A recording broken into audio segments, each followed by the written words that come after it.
Operation सिंदूरवरून लोकसभेमध्ये सध्या चर्चा सुरू झालेली आहे। आपण थेट पाहूयात।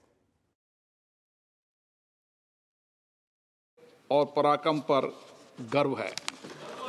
ये सदन साक्षी रहा है, जब जब भी देश के अंदर गंभीर चुनौती हो, गंभीर मुद्दे हो, हमने राष्ट्रीय मुद्दों पर सदैव एकजुटता दिखाई है। आतंकवाद एक वैश्विक चुनौती है। मेरा आपसे आग्रह है कि आज हम राष्ट्रहित और मानवता के भाव को सर्वोपरि रखते हुए हम इस प्रकार से सार्वगर्भित और मर्यादित चर्चा करें कि हमारी सेना और अन्य रक्षा बलों का गौरव बढ़े।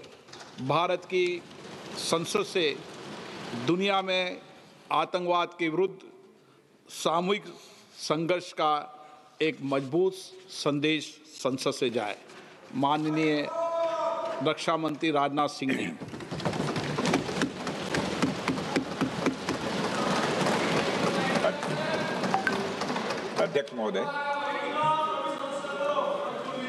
अध्यक्ष महोदय, सबसे पहले तो मैं आपके माध्यम से सदन के सभी दलों के, मैंने जितने भी हमारे सम्मानित सदस्य हैं, उनके प्रति आभार व्यक्त करना चाहता हूं कि ऑपरेशन सिंदूर की जो शानदार कामयाबी हासिल हुई है, उस पर चर्चा करने के लिए आज सदन पूरी तरह से तैयार है।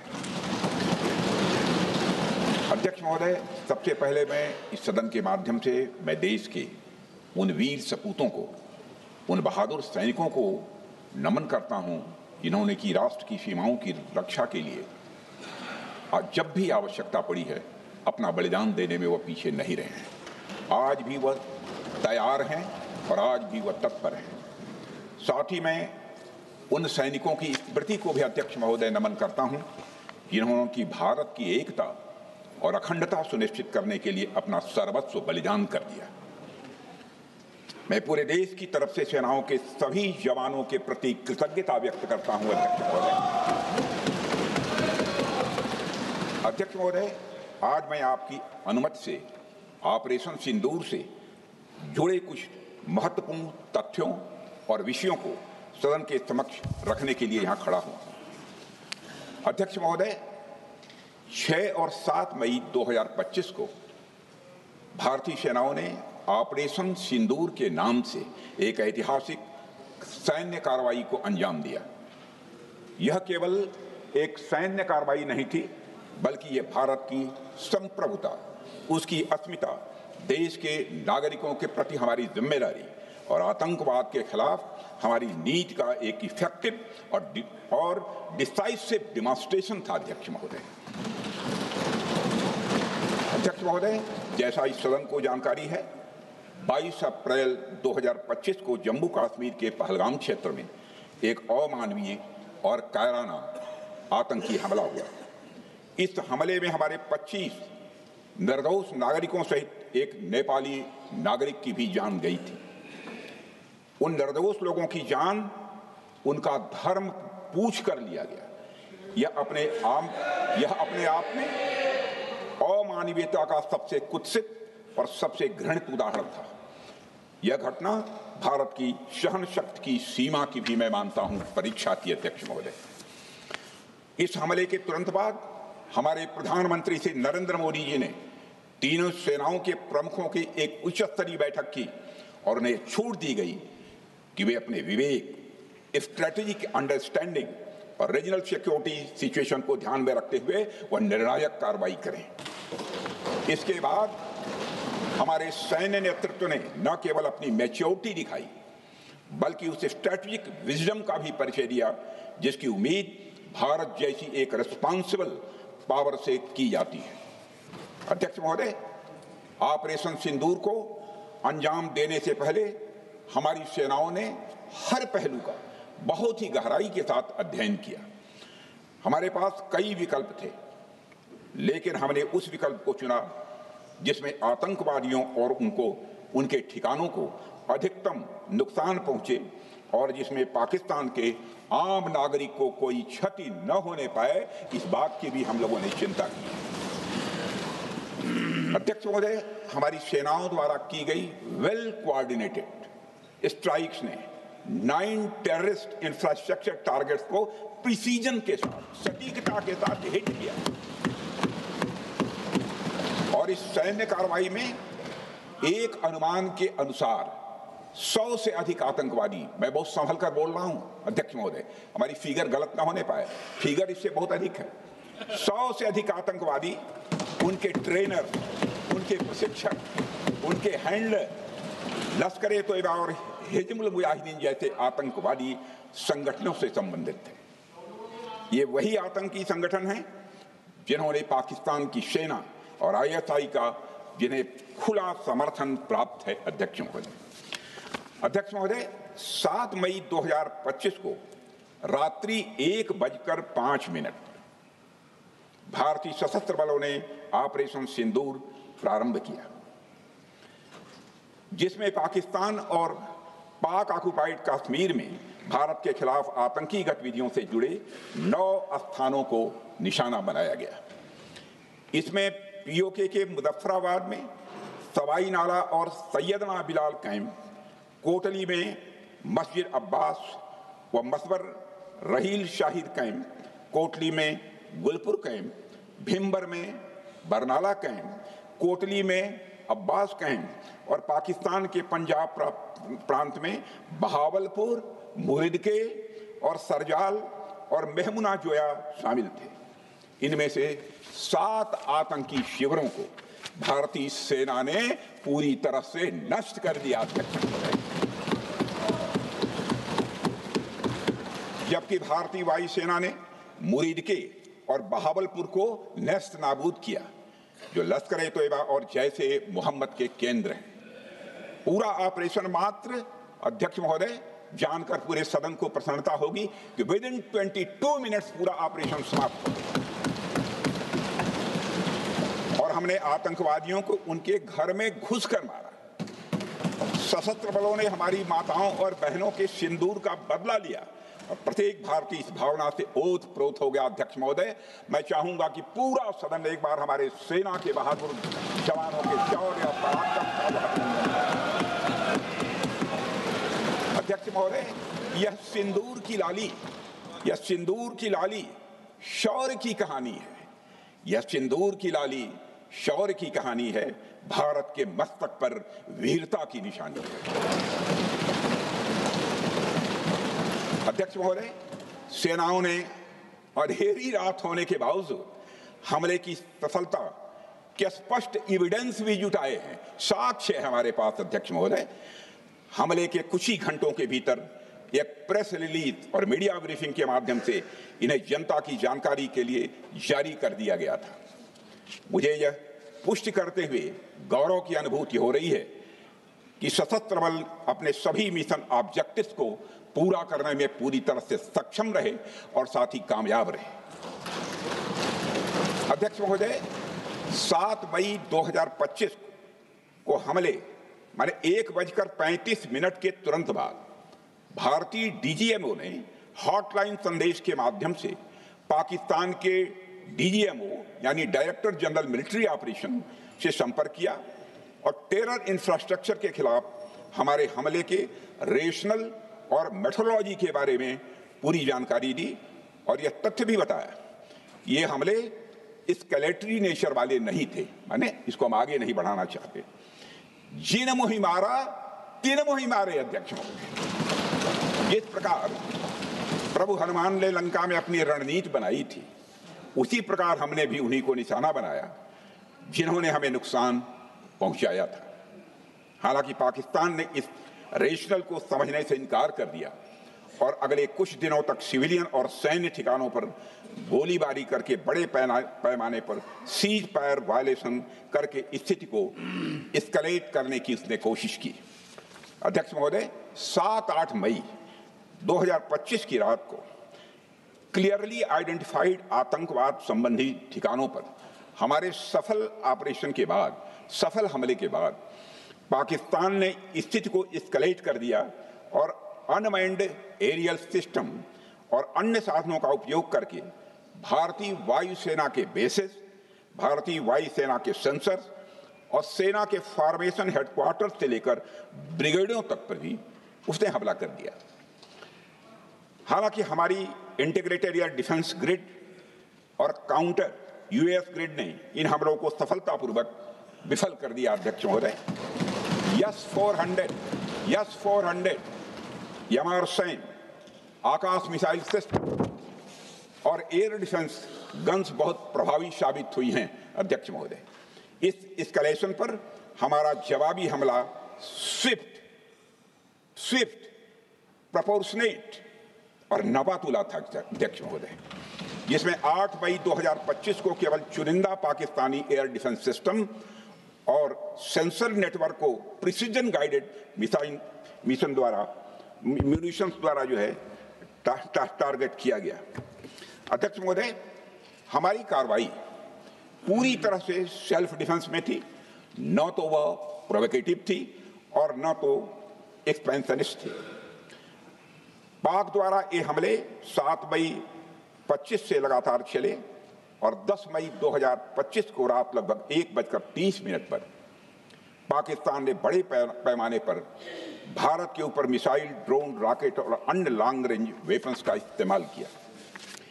इसके साथ साथ उन्होंने इलेक्ट्रॉनिक वारफेयर से जुड़ी टेक्नोलॉजीज का भी सहारा लिया। अध्यक्ष महोदय, उनके निशाने पर हमारे भारतीय वायुसेना के अड्डे, थल सेना के एम्यूनिशन डिपोज, हवाई अड्डे और मिलिट्री कैंट थे। अध्यक्ष महोदय, यह कहते हुए मुझे गौरव की अनुभूति हो रही है कि हमारे air defence system, counter drone system और इलेक्ट्रॉनिक इक्विपमेंट्स ने पाकिस्तान के इस हमले को पूरी तरह से नाकाम कर दिया। पाकिस्तान हमारे किसी भी टारगेट को हिट नहीं कर पाया। अध्यक्ष महोदय, और हमारे किसी भी इंपॉर्टेंट एसेट को नुकसान नहीं हुआ है। हमारी सुरक्षा व्यवस्था अध्यक्ष महोदय चाक चौबंद थी और हर हमले को हम लोग रोका गया। मैं इसके लिए भारतीय सेना के बहादुर सैनिकों की जमकर सराहना करता हूं, जिन्होंने दुश्मन के हर मंसूबे पर पानी फेर दिया। और अपने प्रतिपक्ष के मित्रों से भी कहना चाहता हूं, एक बार फिर से भारत के सेना के जवानों का कम से कम मेज थपथपाकर उनका अभिनंदन करिए। बहुत बहुत धन्यवाद। बहुत बहुत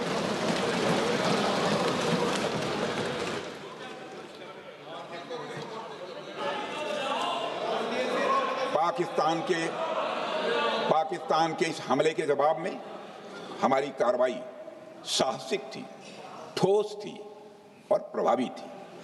भारतीय वायुसेना ने वेस्टर्न फ्रंट पर पाकिस्तान के हवाई अड्डों, command and control systems, military infrastructures और एयर डिफेंस सिस्टम को निशाना बनाया और इस मिशन को हमारी सेनाओं ने सफलतापूर्वक अंजाम देने में कामयाबी हासिल की। अध्यक्ष महोदय, हमारी सेनाओं ने चकलाला, सरगोधा, रफीकी, रहीम यार खान, जैकबाबाद, सुक्कुर और भोलारी जैसे बड़े एयरबेस पर प्रहार किया और पूरी दुनिया ने भारतीय वायुसेना के शौर्य और पराक्रम की तस्वीर देखी।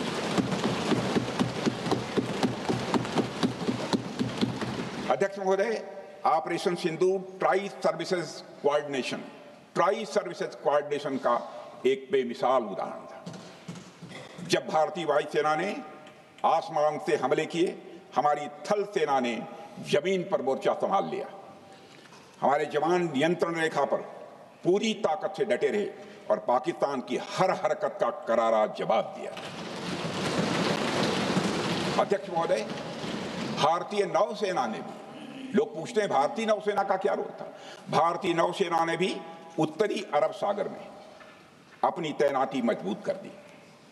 भारतीय नौसैनिकों ने पाकिस्तान को यह साफ संदेश दिया कि हम समुद्र से लेकर जमीन तक पाकिस्तान के हर महत्वपूर्ण ठिकानों पर प्रहार करने में न केवल सक्षम हैं बल्कि हम तैयार हैं। अध्यक्ष महोदय, इस ऑपरेशन का मकसद टेररिस्ट कैंप्स और उनके सपोर्टर्स को टारगेट करना, उन्हें नेस्त नाबूद करना था और ये साफ संदेश देना था कि भारत आतंकवाद के विरुद्ध जीरो टॉलरेंस रखता है। भारत ने कार्रवाई इसलिए रोकी क्योंकि कॉन्फ्लिक्ट के पहले और उसके दौरान जो भी पॉलिटिकल और मिलिट्री ऑब्जेक्टिव्स तय किए गए थे उसे हम पूरी तरह से हासिल कर चुके थे। इसलिए यह कहना, यह मानना कि यह ऑपरेशन किसी दबाव में रोका गया था, यह बेबुनियाद है और सरासर गलत है। अध्यक्ष,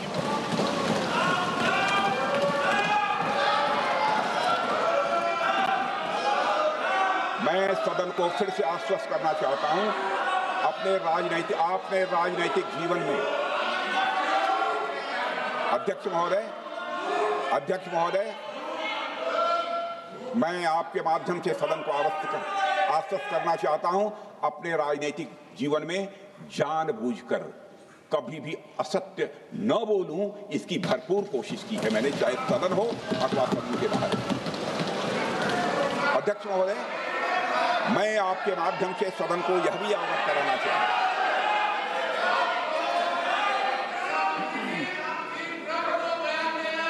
प्लीज बैठिए। आप क्यों खड़े? अध्यक्ष महोदय, मैं आपके माध्यम से सदन को यह भी अवगत कराना चाहूंगा कि सीमा पार करना या वहां की टेरिटरी कैप्चर करना इस ऑपरेशन का उद्देश्य नहीं था। ऑपरेशन सिंदूर प्रारंभ करने का मकसद था अध्यक्ष महोदय, उन टेरर नर्सरीज को खत्म कर देना जिन्हें पाकिस्तान ने बरसों से पाला पोसा था। और यह ऑपरेशन उन मासूम परिवारों को न्याय दिलाने के लिए लॉन्च किया गया था जिन्होंने पाक स्पॉन्सर्ड टेररिस्ट अटैक्स में अपने प्रियजनों को खोया था। हमारी सेनाओं ने सिर्फ उनको टारगेट किया जो इन आतंकियों को सपोर्ट करते हुए भारत पर हमला करने की कोशिश में लगातार शामिल थे। अध्यक्ष महोदय, ऑपरेशन सिंदूर का ओवरऑल पॉलिटिको मिलिट्री ऑब्जेक्टिव यह था कि आतंकवाद के रूप में प्रॉक्सी वार लड़ रहे पाकिस्तान को सजा दी जाए, और इसी वजह से आर्म फोर्सेस को पूरी आजादी दी गई थी कि वे अपने टारगेट खुद चुने और करारा जवाब दें। और इस ऑपरेशन का उद्देश्य कोई भी युद्ध छेड़ना नहीं था, बल्कि फोर्स के डिमॉन्स्ट्रेटिव यूज से एडवर्सरी को झुकने के लिए मजबूर करना था। 10 मई की सुबह जब भारतीय वायुसेना ने पाकिस्तान की मल्टीपल एयरफील्ड्स पर करारा प्रहार किया तो पाकिस्तान ने हार मान ली है अध्यक्ष महोदय, और हॉस्टिलिटी रोकने की कोशिश की। अब रोक दीजिए महाराज। उन्होंने एक कोशिश की, हमारे डीएमओ से बात की, महाराज अब रोक दीजिए, बहुत हो गया। यह पेशकश इस कैबिनेट के साथ स्वीकार की गई थी। सुने, रुकिए तो रुकिए, बता दो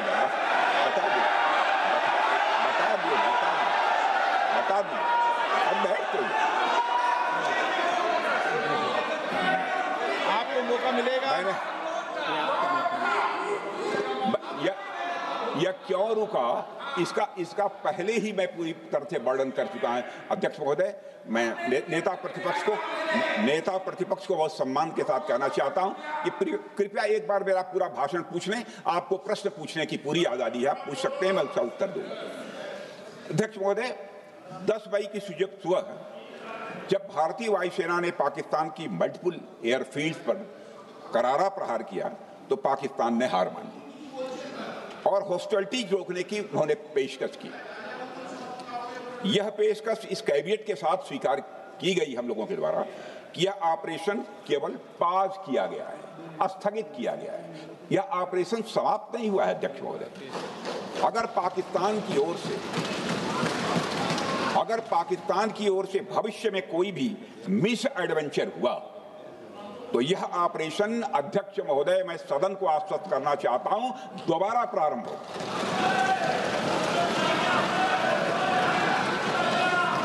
अध्यक्ष महोदय, भारतीय वायुसेना के जबरदस्त हमलों, नियंत्रण रेखा पर थल सेना की मजबूत जवाबी कार्रवाई और नौसेना के हमलों के डर ने पाकिस्तान को झुकने के लिए मजबूर कर दिया अध्यक्ष महोदय। और पाकिस्तान की हार उनकी एक सामान्य विफलता नहीं थी, बल्कि यह उसके सैन्य बल और मनोबल, यह दोनों की एक हार थी। 10 मई को पाकिस्तान के डीजीएमओ ने भारत के डीजीएमओ से संपर्क किया और सैन्य कार्रवाइयों को रोकने की अपील की। मैं सदन में यह बात फिर से दोहराना चाहूंगा कि पाकिस्तान के डीजीएमओ ने भारत के डीजीएमओ से संपर्क किया और सैन्य कार्रवाइयों को रोकने की अपील की। 12 मई को दोनों देशों के डीजीएमओ के बीच औपचारिक संवाद हुआ और दोनों पक्षों ने सैन्य कार्रवाइयों पर विराम लगाने का निर्णय लिया। अध्यक्ष महोदय,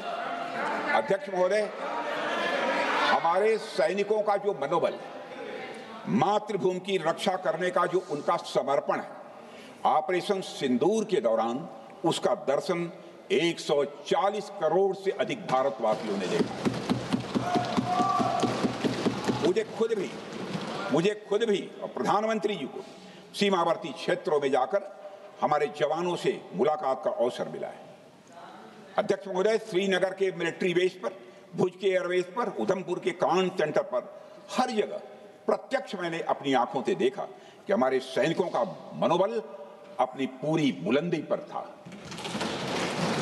उनकी आंखों में विश्वास है और उनका संकल्प अडिग है। वे न केवल भारत की सीमाओं की रक्षा कर रहे हैं, बल्कि हमारे राष्ट्रीय स्वाभिमान की भी अध्यक्ष महोदय रक्षा कर रहे हैं। अध्यक्ष महोदय, किसी भी देश में जनता सत्ता पक्ष को और विपक्ष को अलग अलग दायित्व सौंपती है, दोनों को अलग अलग दायित्व, और हेल्दी डेमोक्रेसी में तो स्वाभाविक है। सत्ता पक्ष का काम होता है जनता के हितों को ध्यान में रखते हुए कार्य करना, और विपक्ष का काम होता है सरकार से जनता के मुद्दों से संबंधित जरूरी प्रश्न पूछना। ऑपरेशन सिंदूर क्यों शुरू किया गया, इसकी जानकारी पहले भी दी गई है और आज भी मैंने सदन को दी है। अध्यक्ष महोदय, कभी कभी हमारे प्रतिपक्ष के लोग ये पूछते रहे हैं कि हमारे कितने बीमार गिरे।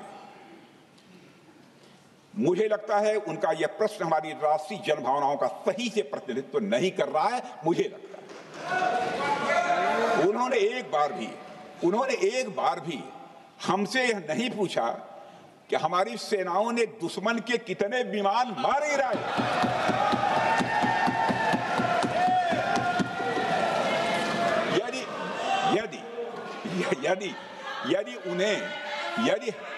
यदि उन्हें प्रश्न पूछना ही है अध्यक्ष महोदय, तो उनका प्रश्न यह होना चाहिए, क्या भारत ने आतंकवादी ठिकानों को तबाह किया?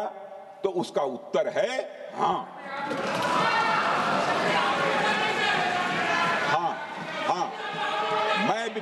मैं विपक्ष के सम्मानित साथियों से कहना चाहता हूं कि आपको प्रश्न पूछना है तो यह प्रश्न पूछिए, क्या ऑपरेशन सिंदूर सफल रहा? तो उसका उत्तर है हाँ।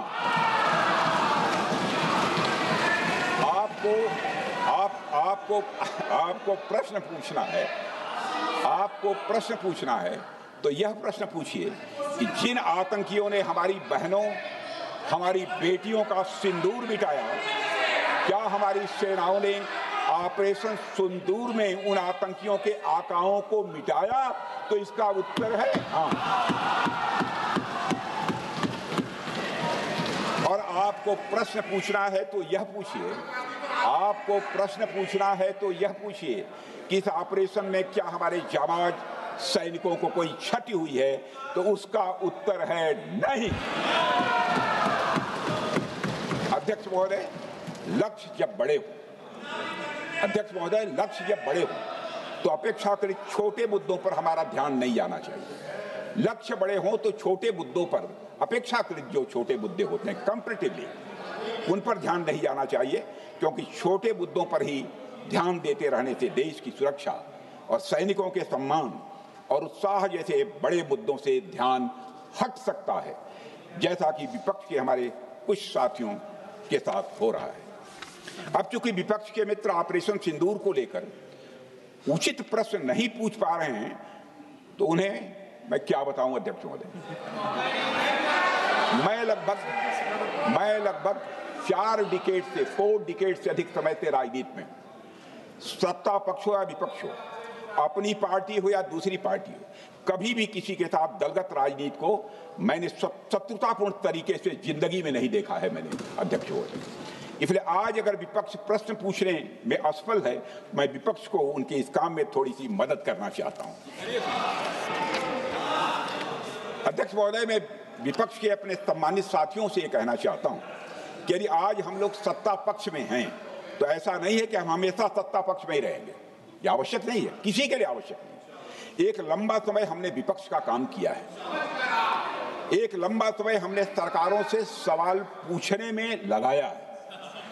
जनता ने जब हमें विपक्ष में रहने का दायित्व सौंपा था तो हमने विपक्ष में रहकर विपक्ष की भूमिका को बड़े ही सकारात्मक तरीके से निभाया भी। अध्यक्ष महोदय, विपक्ष में रहकर हमने कैसे प्रश्न पूछे, इसके कुछ उदाहरण मैं यहां रखना चाहता हूं। 1962 में अध्यक्ष महोदय, चीन के साथ हुए युद्ध में जब दुखद परिणाम आया तो हमने उस समय की सरकार से यह पूछे थे, लेकिन वह प्रश्न यह था कि हमारे देश की धरती पर दूसरे देश का कब्जा कैसे हुआ। हमने यह प्रश्न पूछा था कि हमारी सेना और हमारी जनता अपमानित क्यों हुई। हमने यह प्रश्न पूछा था कि बड़ी संख्या में हमारे सैनिक हताहत कैसे हुए। हमने यह प्रश्न नहीं पूछा कि हमारे टैंक, हमारी मशीनें, हमारी बंदूकें क्यों ध्वस्त हो गई। यह प्रश्न हम लोगों ने नहीं पूछा। मशीनों और तोपों की चिंता न करके, मशीनों और तोपों की चिंता न करके अध्यक्ष महोदय, हमने देश की टेरिटरी की चिंता की, हमने देश के सैनिकों की। इसी तरह 71 के युद्ध में, 71 के युद्ध में जब हमने पाकिस्तान को सबक सिखाया, मैं उस समय की सरकार को मैं बधाई देना चाहता हूं। हमने अपने राजनीतिक और सैन्य नेतृत्व की प्रशंसा की। हमने ये नहीं देखा कि किस दल की सरकार है, किस विचारधारा की सरकार है, इसकी चिंता नहीं की कभी। हमारे नेता अटल बिहारी वाजपेयी ने संसद में खड़े होकर उस समय के नेतृत्व की प्रशंसा की थी। हमने इस बात की खुशी जाहिर कि हमने अपने शत्रु को सबक सिखाया। हमने उस दौरान यह प्रश्न नहीं पूछा कि इस सबक सिखाने के दौरान में भारत के कितने प्लेन्स गिरे, भारत के कितने इक्विपमेंट्स बर्बाद हुए। यह प्रश्न अध्यक्ष महोदय उस समय भी हम लोगों ने नहीं पूछा। अध्यक्ष महोदय, यदि मैं इसे और भी प्रैक्टिकल तरीके से समझाऊं, तो किसी भी परीक्षा के परिणाम में रिजल्ट मैटर करता है। यदि किसी परीक्षा में कोई बच्चा अच्छे मार्क्स लेकर आ रहा है तो हमारे लिए उसके मार्क्स मैटर करने चाहिए। हमें इस बात का ध्यान नहीं रखना चाहिए कि एग्जाम के दौरान उसकी पेंसिल टूट गई थी या उसकी पेन खो गई।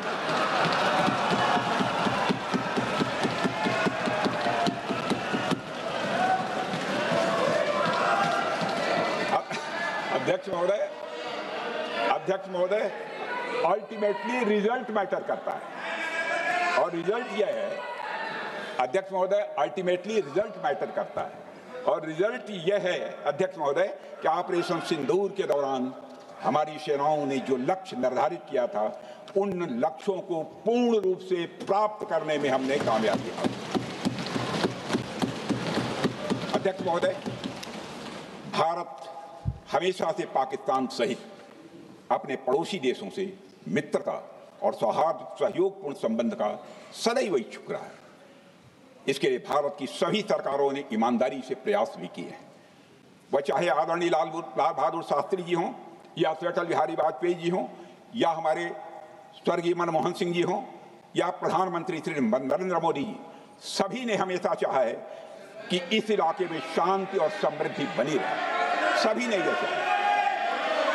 अध्यक्ष महोदय, यह बात हमारी सिविलाइजेशनल वैल्यूज के साथ मेल खाती है, इसलिए ऐसा हुआ। अध्यक्ष महोदय,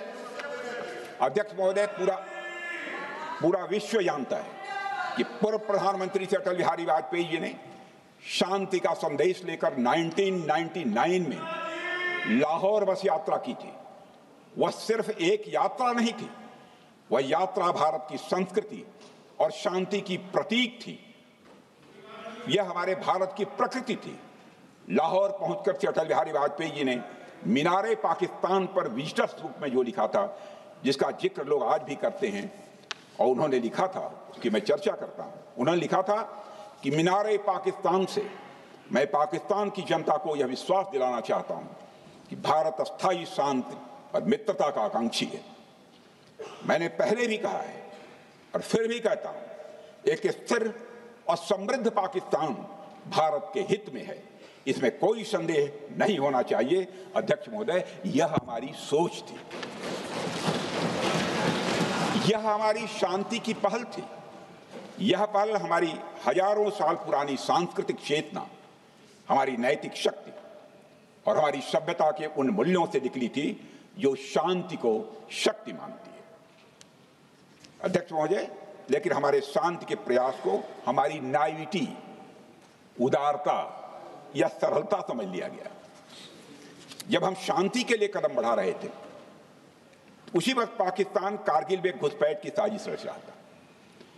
हम दोस्ती के राह पर थे तो वो षड्यंत्र की राह पर था। जब हम मामला खुलकर सामने आया तो हमारे वीर सैनिकों ने इस घुसपैठ के खिलाफ कार्रवाई करना प्रारंभ किया, और जब भारत की जीत सामने दिखाई दे रही थी तो पाकिस्तान ने परमाणु युद्ध की धमकी दे डाली। अध्यक्ष महोदय, तब हमारे प्रधानमंत्री, तत्कालीन प्रधानमंत्री आदरणीय अटल बिहारी वाजपेयी जी ने कहा था, पाक सेना के परमाणु हमले से भारत का तो कुछ नहीं बिगड़ेगा, लेकिन पाकिस्तान दूसरे दिन का सूरज नहीं देख पाएगा।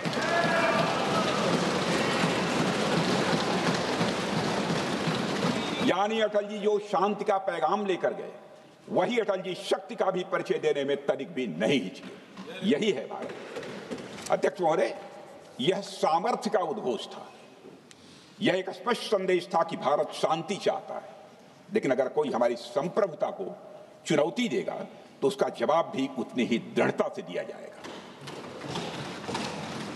अध्यक्ष महोदय, 2015 में जब हमारे प्रधानमंत्री मोदी जी ने लाहौर जाकर नवाज शरीफ से मुलाकात की तो भारत ने फिर से दोस्ती का हाथ बढ़ाया। भारत ने फिर से दोस्ती का हाथ बढ़ाया।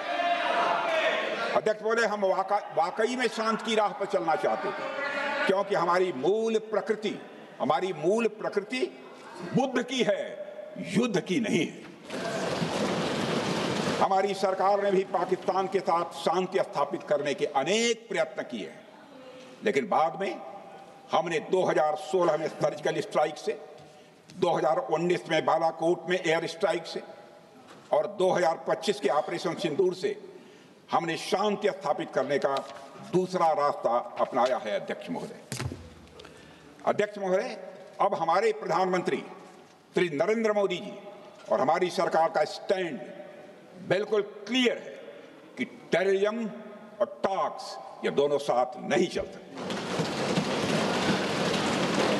क्योंकि सभ्य मुल्कों के बीच बातचीत होती है। अध्यक्ष महोदय, लोकतांत्रिक देशों में बातचीत होती है, पर एक ऐसा देश जिसके वजूद में लोकतंत्र का एक कतरा भी न हो और सिर्फ रिलीजियस फैनेटिसिज्म, टेररिज्म और हेट्रेड अगेंस्ट इंडिया हो, उसके साथ संवाद किसी भी सूरत में नहीं किया जा सकता, क्योंकि टेररिज्म की भाषा जो अध्यक्ष महोदय होती है वह खून, डर और नफरत है, संवाद नहीं।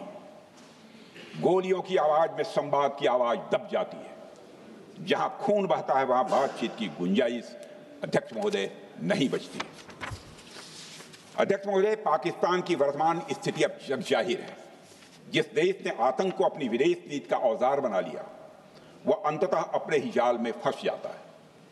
पाकिस्तान की नीति और चरित्र को लेकर कोई भ्रम नहीं रहना चाहिए। यह एक ऐसा देश है जो वैश्विक आतंकवाद की नर्सरी है, और उन्होंने इसको अपनी स्टेट पॉलिसी का भी एक आधार बनाया हुआ है।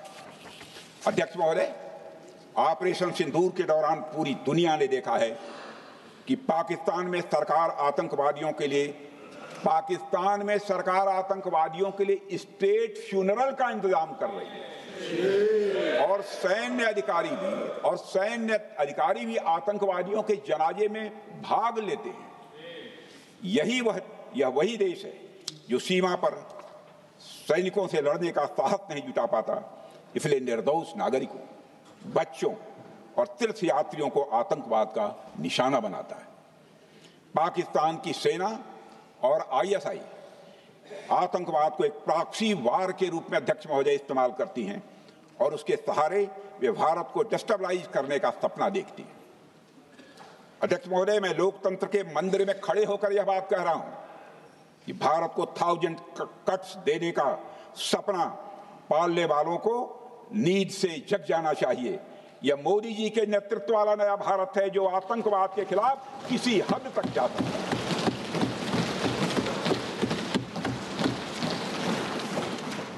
अध्यक्ष महोदय, आप भारत का इतिहास जानते हैं। देखिए, हमने कभी भी किसी की 1 इंच जमीन पर आज तक कभी कब्जा नहीं किया है। हम यह भी जानते हैं कि युद्ध अपनी बराबरी वालों से करना चाहिए। ऐसा गोस्वामी तुलसीदास जी ने लिखा है और गोस्वामी तुलसीदास जी कहते हैं कि नीति ऐसी ही होनी चाहिए, प्रीति और बैर बराबरी वाले से ही करनी चाहिए।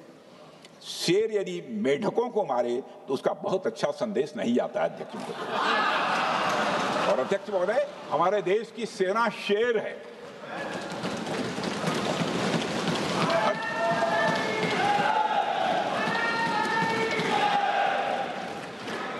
अध्यक्ष महोदय, पाकिस्तान जैसा देश जो साइज, सामर्थ्य, शक्ति और समृद्धि में हमारे आसपास भी नहीं है, उस मुल्क से कैसा मुकाबला? जो मुल्क अपने अस्तित्व के लिए दूसरों पर आश्रित हो, उसके मुकाबले का मतलब है अपना स्तर कम करना।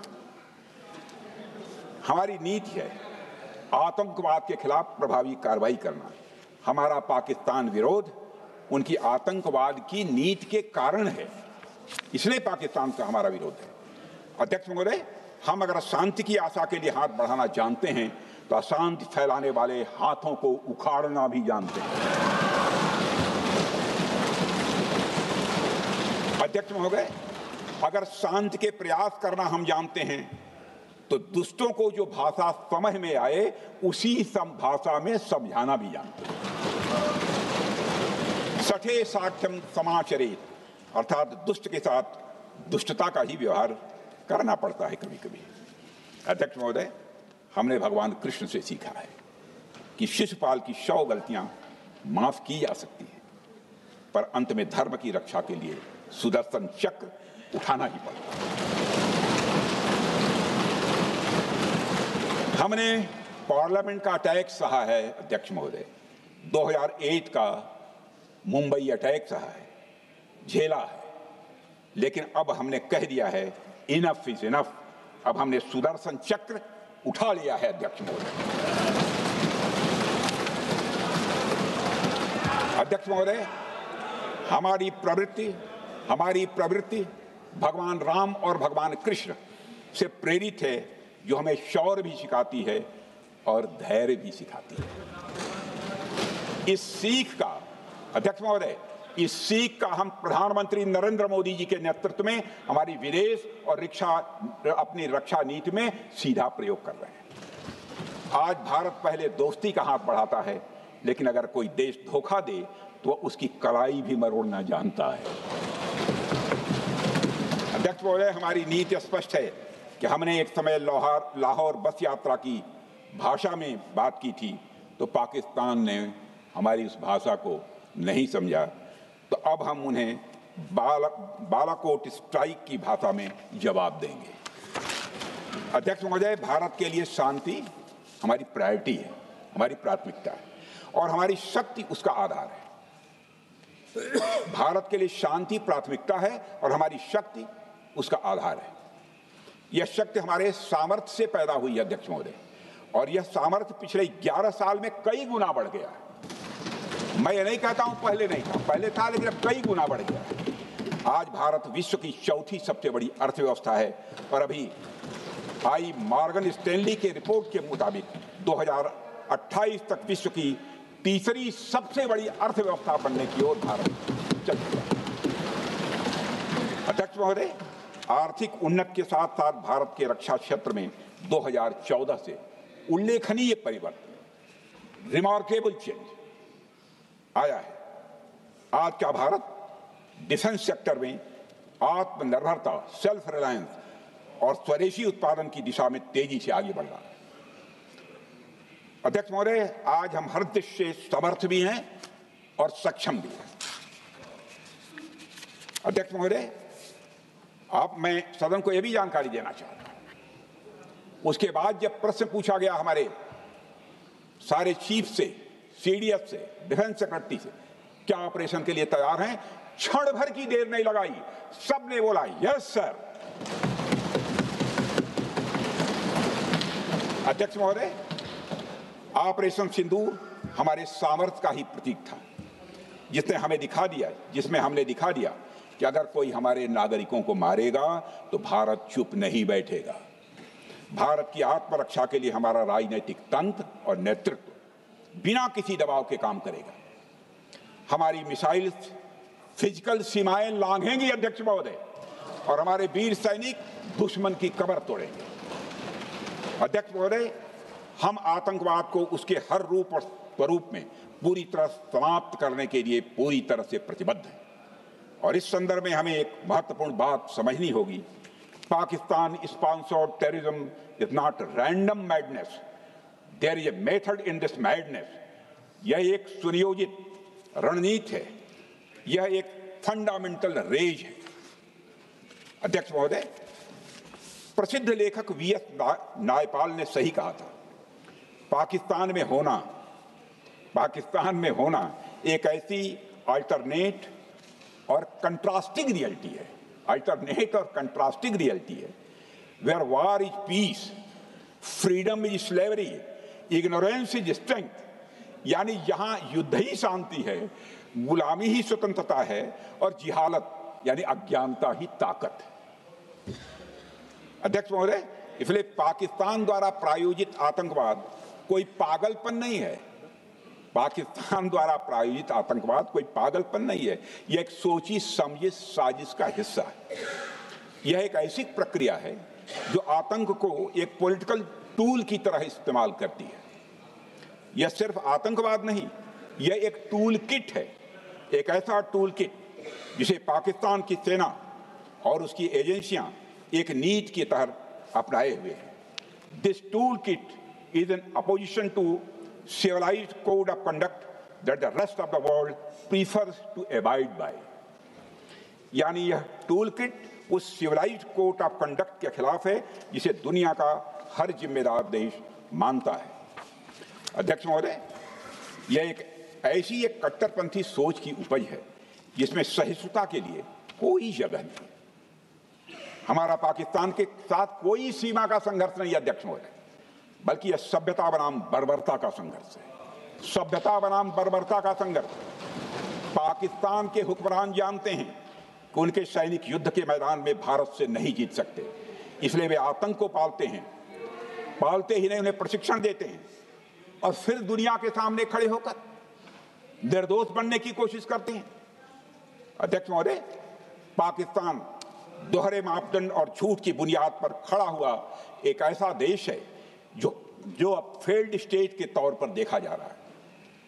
भारत ने ऑपरेशन सिंदूर के जरिए पूरी दुनिया को दिखा दिया है कि हम इस आतंकवाद के गंदे खेल को जड़ से समाप्त करने का संकल्प ले चुके हैं। अध्यक्ष महोदय, जब अटल जी प्रधानमंत्री थे तब पाकिस्तान के साथ कंबोजिट डायलॉग के लिए भारत की शर्त थी कि पाकिस्तान अपनी जमीन का प्रयोग भारत के खिलाफ टेररिज्म फैलाने के लिए नहीं करेगा। एक कंपोजिट डायलॉग के लिए भारत की शर्त थी, जिसे पाकिस्तान ने भी मान लिया था उसमें। लेकिन दुर्भाग्य से 2009 में शर्म शेख में तत्कालीन सरकार ने एक बड़ी भूल की, जब कंपोजिट डायलॉग प्रोसेस से पाकिस्तान प्रायोजित आतंकवाद को डीलिंक कर दिया गया। यानी बातचीत जारी रखने के लिए पाकिस्तान द्वारा अपनी जमीन को आतंकवाद के लिए प्रयोग न करने की शर्त को ही डाइल्यूट कर दिया गया। मैं मानता हूं यह भारत की स्ट्रेटेजिक पोजीशनिंग को कमजोर करने वाला एक कदम था।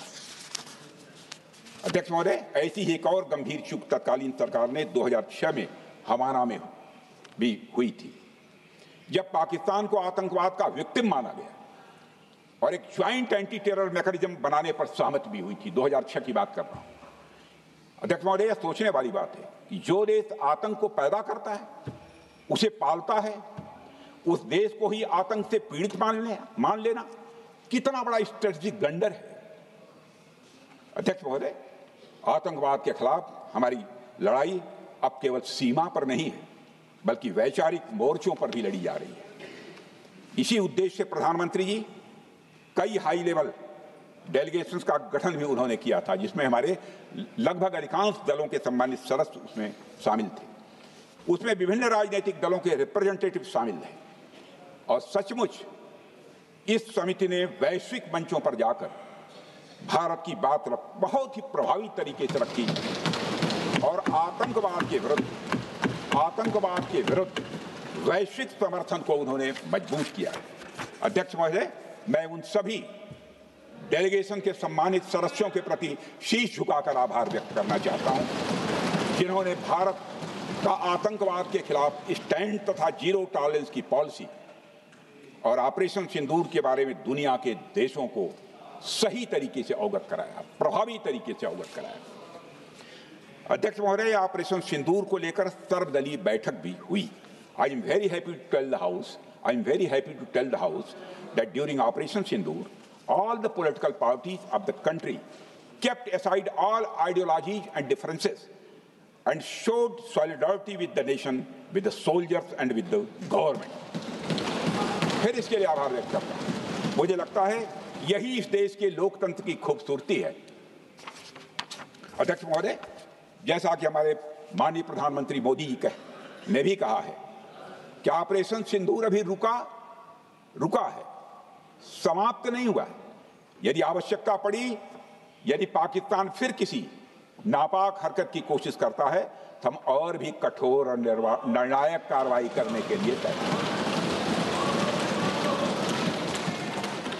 अध्यक्ष महोदय, ऑपरेशन सिंदूर के माध्यम से पाकिस्तान के मन में भारत को लेकर जो बहुत बड़ी गलतफहमी थी, वह हमने दूर कर दी है। और यदि दूर थोड़ी बहुत बची यदि भई होगी तो उसको भी दूर कर देंगे। अध्यक्ष महोदय, मुझे महाकवि राष्ट्र कवि रामधारी सिंह जी दिनकर की कुछ पंक्तियां याद आती हैं। अध्यक्ष महोदय, क्षमाशील हो रिपु समक्ष, तुम हुए विनत जितना ही, दुष्ट कौरवों ने तुमको कायर समझा उतना ही। अध्यक्ष महोदय, भारत ने न केवल अपनी सैन्य क्षमता का प्रदर्शन किया, बल्कि अपनी राष्ट्रीय दृढ़ता, नैतिकता और राजनीतिक कुशलता का भी परिचय दिया है। भारत अब किसी भी आतंकी हमले का निर्णायक और स्पष्ट उत्तर देगा। अध्यक्ष महोदय, हमने एक नई लक्ष्मण रेखा खींच ली है। अब आतंकवाद को आश्रय और समर्थन देने वालों को कोई शरण नहीं मिलेगी। और अध्यक्ष महोदय, भारत किसी भी तरह के न्यूक्लियर ब्लैकमेलिंग या दबावों के आगे अब झुकने वाला नहीं है।